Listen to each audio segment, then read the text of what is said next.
Hello बच्चों, चलिए प्रश्न को पढ़कर समझते हैं। जीवन की उत्पत्ति में ओपेरिन सिद्धांत का सविस्तार वर्णन कीजिए। मुख्य अवधारणा। हम पहले प्रश्न की मुख्य अवधारणा देख लेते हैं। हमारे प्रश्न की मुख्य अवधारणा है, हमें ओपेरिन का सिद्धांत बताना है जो उन्होंने जीवन की उत्पत्ति के संदर्भ में दिया था। ओपेरिन का सिद्धांत किसके लिए दिया था? जीवन की उत्पत्ति के संदर्भ में। उनका सिद्धांत भौतिकवाद सिद्धांत था। भौतिकवाद सिद्धांत था या पदार्थवाद सिद्धांत था। ओपेरिन ने ही सन 1936 में द ओरिजिन ऑफ स्पीसीज नामक किताब लिखी। जीवन की उत्पत्ति के संदर्भ में उन्होंने जो सिद्धांत दिया, जिसमें कुल 8 चरण थे। पहले चरण में उन्होंने परमाणु अवस्था के बारे में बताया। दूसरे चरण में उन्होंने परमाणु से अणु की अवस्था के बारे में बताया, यानी अणु की अवस्था बताई। तीसरे चरण में उन्होंने कार्बनिक यौगिक कैसे बने, इनके बारे में बताया। कार्बनिक यौगिक।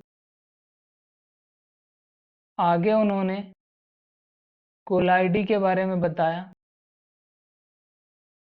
कोलाइडी वाले चरण में उन्होंने बताया कि कोलाइडी को केसरवेट्स भी कहते हैं या कोएसरवेट कहते हैं, जो जीवन की उत्पत्ति के अनेक लक्षण दिखाते हैं। सिडनी फोक ने इन्हें माइक्रोस्फीयर्स कहा। कोलाइडी के बाद में उन्होंने जिस अवस्था का जिक्र किया वह स्व-उत्प्रेरक थी। स्व-उत्प्रेरक थी, जिसमें जीन्स और न्यूक्लिक अम्ल तथा वायरस के बारे में बताया।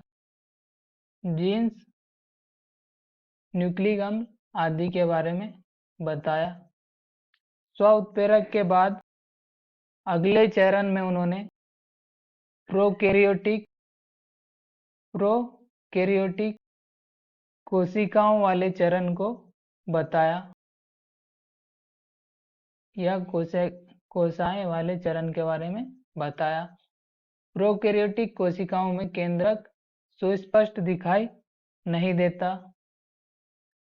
प्रोकैरियोटिक के बाद उन्होंने अगले चरण के बारे में बताया, जिसमें स्वपोषण यानी हरे पादपों के बारे में बताया। यह हरे पादप अधिकतर हरे शैवाल या सूक्ष्म शैवाल थे।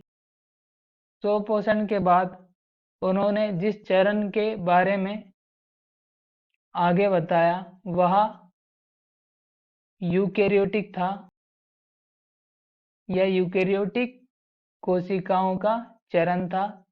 यूकेरियोटिक कोशिकाओं में सुस्पष्ट केंद्रक दिखाई देता है। आशा करता हूँ आपको हमारा उत्तर समझ में आया होगा। धन्यवाद।